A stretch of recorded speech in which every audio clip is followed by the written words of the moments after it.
তাহলে এখানে আমরা দেখতে পাচ্ছি হাদিসটা বর্ণনা করা হয়েছে আন আমিরুল মুমিনিনা আবি হাফসা ওমর ইবনুল খাত্তাব রাদিয়াল্লাহু আনহু ক্বালা। তো এখানে আমরা দেখি হাদিসটা বর্ণনা করা হয়েছে আমিরুল মুমিনিন ওমর রাদিয়াল্লাহু আনহু থেকে। সামিআতু রাসূলুল্লাহি সাল্লাল্লাহু আলাইহি সাল্লাম ইয়াকুল, যে আমি শুনেছি রাসূল সাল্লাল্লাহু আলাইহি সাল্লামের কাছ থেকে তিনি বলেছেন, ইন্নামাল আমালু বিন্নিয়াত ওয়া ইন্নামা লিকুল্লি ইমরিইন মা নাওয়া ফামান কানাত হিজরাতুহু ইলাল্লাহি ওয়া রাসূলিহি ফাহিজরাতুহু ইলাল্লাহি ওয়া রাসূলিহি ওয়া মান কানাত হিজরাতুহু লিদ-দুনিয়া ইউসিবুহা আও আমরাআতিন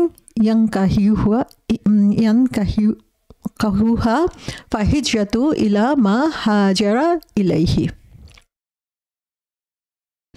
রাওয়াহু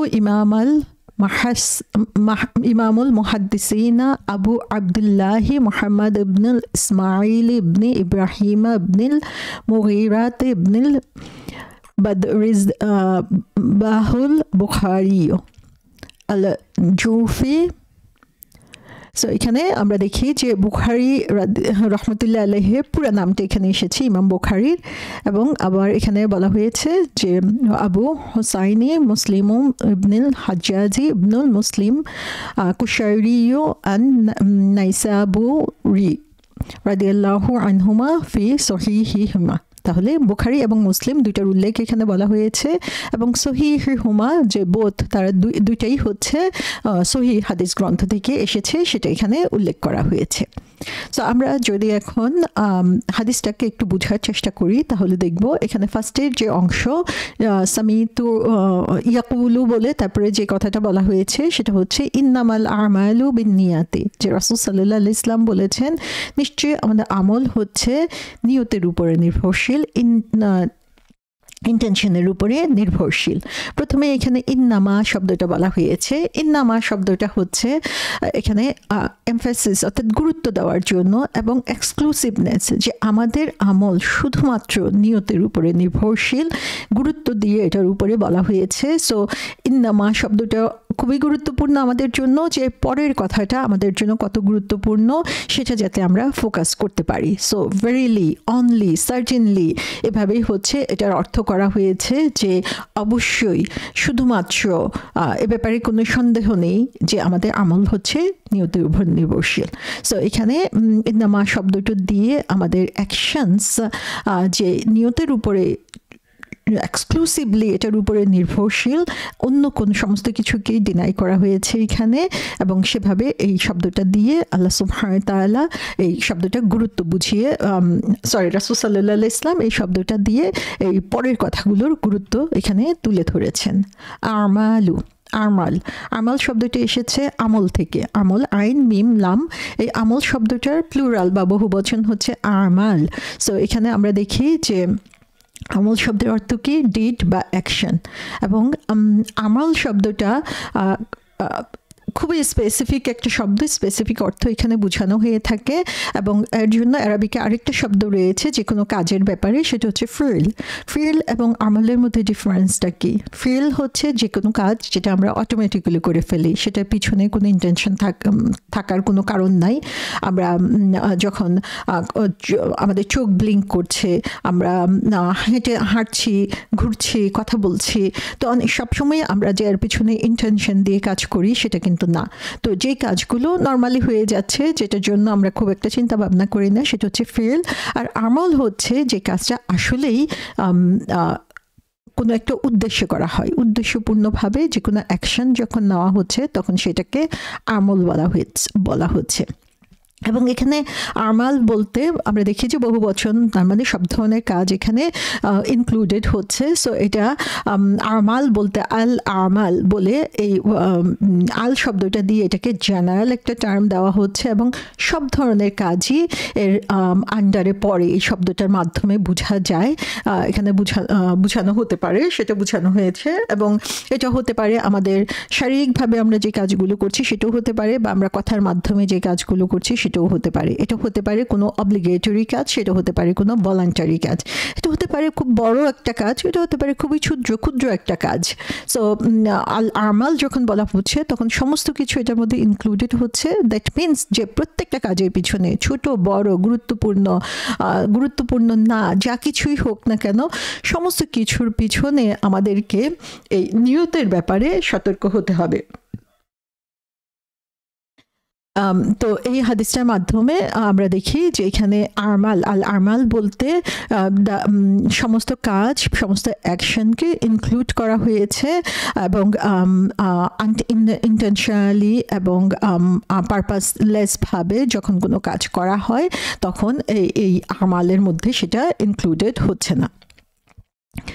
এবং তারপরে বলা হচ্ছে যে ইন্নামাল আমালু বিন্নিয়াতি, যে এই যে আমলটা আমি করছি বা এই অ্যাকশনটা আমি করছি, সেই অ্যাকশনটা হচ্ছে বিন্নিয়াত। বিন মানে হচ্ছে উইথ, বা নিয়াত যে নিয়তের উপরে। সো এখানে নির্ভরশীল বোঝানোর জন্য, যে নিয়তের উপরে নির্ভরশীল সেটা বোঝানোর জন্য বিন্নিয়া শব্দটা বলা হয়েছে।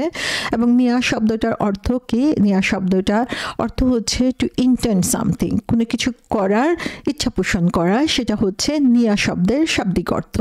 এই নিয়া শব্দ থেকে আরও কিছু অর্থ প্রকাশ পেয়ে থাকে, সেটা যেমন হচ্ছে নিয়া শব্দ দিয়ে আমরা বুঝাতে পারি উদ্দেশ্য, যে আমাদের উদ্দেশ্য কি কোনো একটা কাজ করার ব্যাপারে, কোনো একটা কিছু করার ব্যাপারে, সেটাও নিয়া শব্দ দিয়ে বোঝানো হয়। নিয়া শব্দের আরেকটা অর্থ হচ্ছে ডিটারমিনেশন, কোনো কিছু করার ব্যাপারে সংকল্পবদ্ধ হওয়া, কোনো একটা গোল বা লক্ষ্য অর্জনের জন্য কাজ করা, রেজলিউশনের জন্য কাজ করা, এগুলাই হচ্ছে নিয়া শব্দের মধ্যে অন্তর্ভুক্ত হয়ে যাচ্ছে। কেউ বলেছেন যে এই নিয়া শব্দটা হচ্ছে আমাদের অন্তরের ব্যাপার, যে অন্তর থেকে যেই চিন্তাটা আসবে সেটাই হচ্ছে নিয়ত। এবং এই শব্দটা, নিয়া শব্দটা কোনো স্কলার বলেছেন আল নাওয়া শব্দটা থেকে এসেছে। আল নাওয়া শব্দের অর্থ হচ্ছে দূরত্ব। সো এটা দিয়ে যেমন বোঝানো হয় যে কোনো কিছু যখন আমরা করতে চাই তখন সেটার অর্থ দাঁড়ায় হচ্ছে আমরা কোনো একটা উদ্দেশ্য নিয়ে আমরা কাজটা করতে চাচ্ছি, এবং এটা হয়তোবা আমরা আমাদের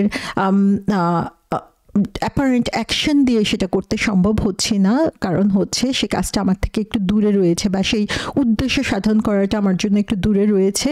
সেই ডিস্টেন্সটা অতিক্রম করার যে চেষ্টা আমি করছি সেটাকে আল নাওয়া বলা হচ্ছে। সো এখান থেকে আমরা দেখি যে এটা কোনো কিছু করার জন্য ইন্টেনশন, কিন্তু সেটা আমার হাতের কাছে না, কিন্তু সেটা করার জন্য আমি যে উদ্যোগটা গ্রহণ করছি সেটাও হচ্ছে নিয়ার মধ্যে অন্তর্গত হয়ে যায়। ইবনুল কাইয়ুম রহমতুল্লাহ আলাইহি বলেছেন যে ইন্টেনশন হচ্ছে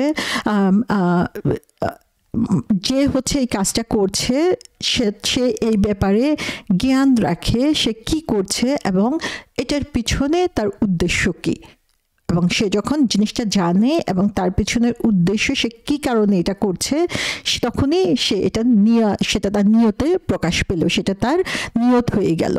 এবং ইবনুল কাইয়ুম রহমতুল্লাহ আলাইহি বলেছেন যে আসলে বুদ্ধিমান সে কোনো কিছু বুঝে বা কোনো কিছু না জেনে সেটা করার জন্য চেষ্টা করে না। তো পরিপূর্ণ জ্ঞান রাখা এবং করার উদ্দেশ্য সম্পর্কে ক্লিয়ার ধারণার মাধ্যমে কোনো কিছু করার জন্য চেষ্টা করা, এটাই হচ্ছে নিয়ত। আল সুয়ুতি বলেছেন যে ইন্টেনশন হচ্ছে মানুষের অন্তর থেকে একটা ড্রাইভিং ফোর্স, করার একটা শক্তি, যেটা হচ্ছে সে করতে চাচ্ছে, সে যেটা চায় সে জিনিসটা করার জন্য তার অন্তর থেকে যে ড্রাইভিং ফোর্সটা আসছে সেটাই হচ্ছে নিয়া, এবং সেটা বর্তমানেও হতে পারে, ভবিষ্যতেও হতে পারে। তো এখান থেকে আমরা দেখতে পাচ্ছি যে নিয়া দিয়ে আসলে সেটা হচ্ছে মূলত হচ্ছে অন্তর থেকে আসছে, যে কোথায় ইন্টেনশনের প্লেসটা। অ্যাকর্ডিং টু ইবনে তাইমিয়া তিনি বলেছেন যে নিয়তের প্লেস হচ্ছে আমাদের অন্তরের মধ্যে, এবং এটা হচ্ছে জিহ্বার মধ্যে না। তো আমরা হয়তো বা জিহ্বার মাধ্যমে সেটা প্রকাশ করতে পারি, কিন্তু সেটা আসতে হবে আমার অন্তর থেকে, সেটা আমাকে উপলব্ধি থেকে বলতে হবে। সো আমরা হয়তো বা অনেক সময় হচ্ছে অভ্যাসবশত কথা বলে ফেলি, কিন্তু সেটা আমার অন্তরে জায়গা হয় না, অথবা সেটা আমি হচ্ছে উপলব্ধি করি না, বুঝার চেষ্টা করি নাই, আমার অভ্যাসের কারণে আমি এটা বলে ফেলছি, তখন সেটা আসলে নিয়ত বা ইন্টেনশন হিসাবে গ্রহণযোগ্য হবে না। খুবই সিম্পল একটা উদাহরণ আমরা বলতে পারি, সেটা হচ্ছে যে আমরা যখন ছোটকালে নামাজ শিখেছি, তখন একটা জিনিস নামাজের সাথে অবশ্যই আমরা সবাই শিখেছি, যেটা আমরা শুরু করে করে পড়তাম এবং বলতাম, সেটা হচ্ছে যে নাওয়াইতু আন উসাল্লিয়া লিল্লাহি, যে আমি নামাজ পড়ার জন্য, যে প্রত্যেক নামাজের জন্য আমরা এটা বলে তারপরে হচ্ছে আমরা নামাজে দাঁড়িয়ে যেতাম। তো এটা হচ্ছে অনেকটা অভ্যাসের মতো, যে আমরা শিখেছি আমি নাওয়াইতুয়ান বলে হচ্ছে নামাজে দাঁড়িয়ে গিয়েছি, কিন্তু আমি আসলে কি বলছি সেটা হয়তো বা আমি কখনো নিজে মিনিংও শিখি নাই, বুঝিও নাই। আমরা জানি যে এটা বলতে হবে নামাজে দাঁড়ানোর জন্য।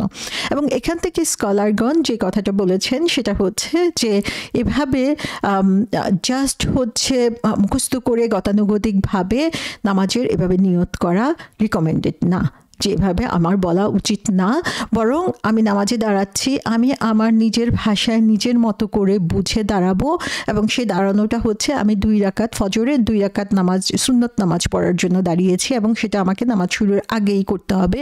এবং এটাই হচ্ছে ইন্টেনশন, যে আমি বুঝলাম এবং সেটা আমার অন্তর থেকে আসলো, এবং তখন হয়তোবা আমি মুখে সেটাকে প্রকাশ করলাম, কিন্তু এটা ফার্স্ট স্থান হচ্ছে আমার অন্তর, সে ফার্স্ট স্থান হচ্ছে আমার রিকগনিশন। ফার্স্টে আমাকে বুঝতে হবে যে আমি কেন এই কথাটা বলছি। এবং সে কারণে আমরা দেখি যে রোজার ব্যাপারে, রামাদানের রোজা অথবা যে কোনো নফল রোজা আমরা রাখি না কেন, সেটার জন্য আমাকে হচ্ছে নিয়ত করতে হয়। নিয়তটা কীরকম? সেটার জন্য যে আমাকে সুর করে কোনো কথা বলতে হবে তা কিন্তু না, বরং সে নিয়তটা হচ্ছে আমি আগামীকাল ফরজ রোজা রাখছি, সেটা আমার মন থেকে আসতে হবে, সেটা আমি বুঝতে হবে যে আমি এই ফরজ রোজাটা রাখছি অথবা আমি এই নফল রোজাটা রাখছি, এবং এটাই হচ্ছে ইন্টেনশন। সো ফার্স্ট প্লেস হচ্ছে অন্তর। সেটাকে এক্সপ্রেস করার জন্য আমি আমার জিহ্বার সাহায্য নিতে পারি, কিন্তু এটা যদি অন্তর থেকে না আসে, শুধু জিহ্বা থেকে আসে, সেটা হচ্ছে নিয়ত হিসাবে আল্লাহর কাছে গ্রহণযোগ্য হবে না। এখন নিয়া শব্দটা যেটা, বা নিয়ত শব্দটা এখানে এসেছে, সো এই নিয়ত শব্দটার গুরুত্ব কী সেটা বোঝার জন্য আমরা দেখি যে আরবিকে আরও কিছু শব্দ রয়েছে যে শব্দটা সমার্থক, একই রকম প্রায় অর্থ প্রকাশ পেয়ে থাকে। যেমন ইরাদা, ইরাদা শব্দটা আমরা অনেকেই হয়তো বা সম্ভবত উর্দুতে ইরাদা শব্দটা প্রচলিত রয়েছে, যে কারণে হচ্ছে ইরাদা শব্দটার সাথে আমরা হয়তো বা অনেকেই পরিচিত রয়েছি। এবং ইরাদা শব্দের অর্থ হচ্ছে যেটা আমাদের এটা হচ্ছে কয়েকটা অর্থকে একসাথে প্রকাশ করে, সেটা হচ্ছে আমার নিয়ত বা আমার ইন্টেনশন বা ইচ্ছা, আমার উদ্দেশ্য, আমার পছন্দ, সেগুলো হচ্ছে এই ইরাদার মধ্যে প্রকাশ পায়। এবং ইরাদার জায়গা কোথায়? ইরাদা আসে হচ্ছে আমার অন্তর থেকে, আমার ভিতর থেকে আসবে এই ইরাদাটা। আরেকটা শব্দ রয়েছে যেটা হচ্ছে কসদ। কসদ শব্দটার অর্থ হচ্ছে উদ্দেশ্য। সো কসদ শব্দটা দিয়ে বোঝা যায় যে কোনো কিছুর দিকে ফিরা এবং সেটা চাওয়া, অর্থাৎ কোনো একটা কিছু পাওয়ার জন্য আমি যখন সেটার দিকে ফিরলাম বা সেটা পাওয়ার জন্য আগ্রহী হলাম, তখন সেটাকে কসদ বলা হয়ে থাকে। এবং সেটা অর্থটাও সমার্থক, অনেকটা নিয়তের সাথে এটা একই রকমের অর্থ প্রকাশ পায় এবং খুব কাছাকাছি অর্থ প্রকাশ পায়। এবং কসদ শব্দটা দিয়ে যেটা বোঝানো হয় সেটা হচ্ছে যে একজন মানুষ যেটা তার নিজের জন্য চায় এবং অন্যদের কাছ থেকেও সে এটা আশা করে, তখন সেটাকে কাসাদ বলে। আর নিয়া দিয়ে যে জিনিসটা বোঝা যায় সেটা হচ্ছে যে সে অন্যদের কাছ থেকে এটা আশা করে, কিন্তু এখান থেকে যে বোঝা যায় যে অন্যদের জন্য সে হচ্ছে যেটা পছন্দ করে, অন্যদের কাছ থেকে যেটা পছন্দ করে সেটা এখান থেকে বোঝা যায় আর নিয়ত দিয়ে। আর কাসাদ শব্দ দিয়ে বোঝানো হয়েছে যে এই কাসাদ শব্দটা শুধুমাত্র ইউজ করা হবে এমন একটা কাজের ক্ষেত্রে যেটা হচ্ছে তার সামর্থ্যের মধ্যে রয়েছে, এবং নিয়া শব্দটা হচ্ছে যেটা হচ্ছে সামর্থ্যের বাইরের কোনো কিছু পাওয়ার জন্য এটা গ্রহণযোগ্য বা এটা অ্যাপ্লিকেবল হতে পারে। সো একজন মানুষ তার নিয়ত থাকতে পারে স্পেসিফিক অ্যামাউন্ট অফ মানি পাওয়ার জন্য অথবা কিছু টাকা পাওয়ার জন্য, এবং সেই টাকাটা সে কি করবে যে আমার 100 টাকা আছে, আমি সেই 100 টাকা হচ্ছে সব দিয়ে দিব, যে সবাই দান করে দিব। সো সেটা তার ইন্টেনশন থাকতে পারে, কিন্তু তার সামর্থ্য হয়তো বা নাও থাকতে পারে সেটার জন্য, যে তার সামর্থ্য সে চাচ্ছে এটা করতে, কিন্তু তার 100 টাকা এখন নাই তার কাছে, বা $100 তার কাছে নাই, তখন সেটা হচ্ছে এটার জন্য নিয়ে ইউজড হবে, কিন্তু সেটার জন্য কাসাদ শব্দটা ইউজ করা হবে না। এবং থার্ড যে ওয়ার্ড নিয়ার সমর্থক রয়েছে সেটা হচ্ছে আজম। আজম শব্দটা হচ্ছে যে কোনো একটা জিনিস পাওয়ার জন্য আমার অন্তর আকাঙ্ক্ষা করছে, এবং সেই অন্তরে আকাঙ্ক্ষা পরিপূর্ণ করার জন্য যে চেষ্টা, সেটাকে আজম বলা হয়ে থাকে, এবং এটা কোরআনে ইউজ করা হয়েছে। এবং কোরআনে এটা 4টা অর্থ এসেছে। একটা হচ্ছে উদ্দেশ্য, আরেকটা হচ্ছে পেশেন্স বা ধৈর্য, আরেকটা হচ্ছে কোনো কিছু সমাধান করা এবং পরিপূর্ণতা লাভ করা। সো এখানে আমরা দেখি যে আজম শব্দটা দিয়েও হচ্ছে কোনো কিছু পাওয়ার জন্য স্ট্রংগেস্ট যে ডিজায়ার, সেই জিনিসটা হচ্ছে এখানে বোঝানো হয়। এবং নিয়তের চেয়ে যদিও কাছাকাছি অর্থ, কিন্তু এটার চেয়ে একটু ডিফারেন্ট কনসেপ্ট এখানে রয়েছে। সো নিয়ত, কাসাদ, ইরাদা প্রত্যেকটা জিনিসই হচ্ছে জ্ঞান এবং অ্যাকশন, এই জিনিসগুলোকে অন্তর্ভুক্ত করে নেয় এখানে। এবং ফার্স্ট জিনিস যেটা আমরা এখানে দেখি, এটার জন্য যে অবশ্যই আমাদেরকে যে কাজটা আমি করতে চাচ্ছি সেই কাজটা সম্পর্কে জ্ঞান রাখতে হবে, এবং সেই কাজটাকে ফুলফিল করার জন্য যে ধরনের প্রয়োজনীয় জিনিস রয়েছে, প্রয়োজনীয় জিনিস দরকার হবে, সেই জিনিসগুলো আমাদেরকে জানা থাকতে হবে, এবং সেটা করার জন্য আমার অ্যাবিলিটি আছে কিনা সেটা আমাকে চিন্তা করতে হবে। সো এখানে আমরা দেখি যে 3টা কম্পোনেন্ট আমার লাগবে এই কাজটা সম্পাদন করার জন্য। একটা হচ্ছে আমার কাজটা সম্পর্কে আমার ধারণা বা জ্ঞান থাকা, দ্বিতীয়টা হচ্ছে কাজটা করার জন্য আমার ইচ্ছা থাকা, এবং থার্ড যেটা সেটা হচ্ছে যে আমার সামর্থ্য থাকা। সো এই 3টা জিনিসই হচ্ছে এই নিয়া বা ইন্টেনশনের মধ্যে অন্তর্ভুক্ত হয়ে যাচ্ছে। নিয়া শব্দটা হচ্ছে নিয়া শব্দটা কাসাদের সাথে সম্পর্কযুক্ত আমরা বলেছি। সো নিয়া এবং কাসাদ হচ্ছে বর্তমানের কোনো কিছুকে বোঝানো হয়ে থাকে। আজম শব্দটা বোঝানো হয়ে থাকে সাধারণত ভবিষ্যতে কোনো কিছু বোঝানোর জন্য, এবং ইরাদা হচ্ছে প্রেজেন্ট এবং ফিউচার, দুইটাই বোঝানো হয়ে থাকে। তো নিয়ার সাথে যে জিনিসটা খুবই ওতপ্রোতভাবে জড়িত সেটা হচ্ছে ইখলাস, সিনসিয়ারিটি, যে শুধুমাত্র আল্লাহ সুবহানাহু ওয়া তাআলার জন্য যে কাজটা করা হবে সেটাকেই বলা হচ্ছে ইখলাস। সো অবশ্যই আমরা যখন কোনো কাজ করার চিন্তা করি, সেই কাজটা আমাদের চোখে অনেক ভালো মনে হতে পারে, বা খারাপ কোনো কিছুর জন্যই চিন্তা করে থাকি, খারাপ কিছু করার জন্য আমরা অনেক সময় চিন্তা করে থাকি। কিন্তু একজন বিলিভারের জন্য সবসময়ই যেটা ইম্পর্টেন্ট সেটা হচ্ছে যে কোন উদ্দেশ্যে সে এই কাজটা করছে সেই জিনিসটা তার মাথার মধ্যে থাকা, এবং সেটা হতে হবে purely for the sake of আল্লাহ সুবহানাহু ওয়া তাআলা। যে ইখলাস এই জিনিসটা হচ্ছে আমাদেরকে প্রতিনিয়ত মাথায় রাখতে হবে প্রত্যেকটা কাজের পিছনে, যে আমি যে কাজটা করব বা করার ইচ্ছা পোষণ করছি সেটা কি আল্লাহ সুবহানাহু ওয়া তাআলার সন্তুষ্টির জন্য করছি কিনা। সো এখানে আমাদেরকে এই ইখলাসের প্রতি পরিপূর্ণ খেয়াল রাখতে হবে যখনই আমরা কোনো জিনিসের জন্য নিয়ত করছি বা আগ্রহ প্রকাশ করছি।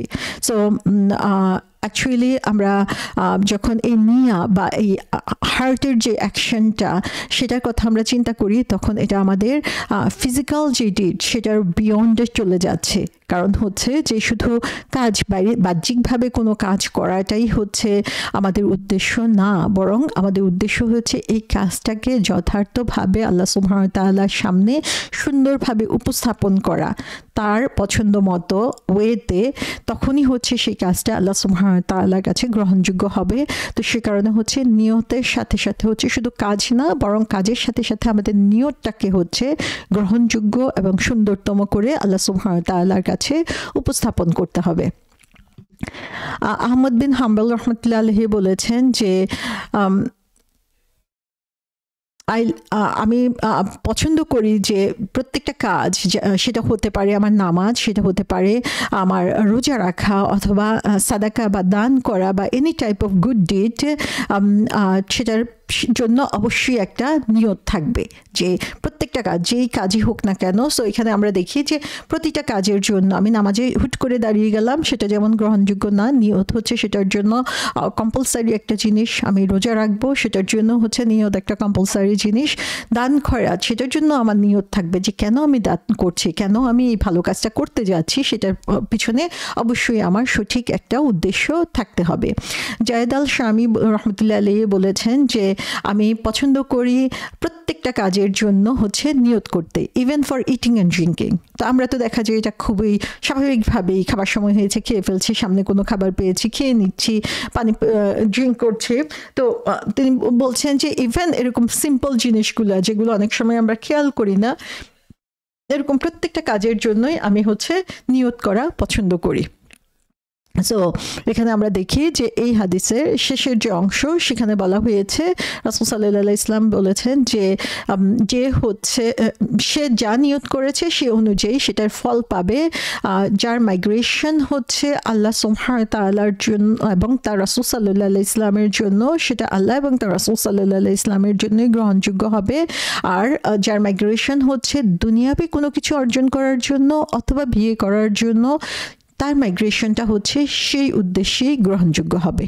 তো সুবহানাল্লাহ, আমরা এখানে প্রথমেই দেখেছি যে বেসিক প্রিন্সিপাল যেটা, যে প্রত্যেক কাজ হচ্ছে তার নিয়তের উপরে নির্ভরশীল, এবং তারপরে রাসূল সাল্লাল্লাহু আলাইহি ওয়াসাল্লাম এখানে এক্সাম্পল দিয়েছেন আমাদের জন্য, আমরা যাতে জিনিসটাকে সঠিকভাবে বুঝতে পারি।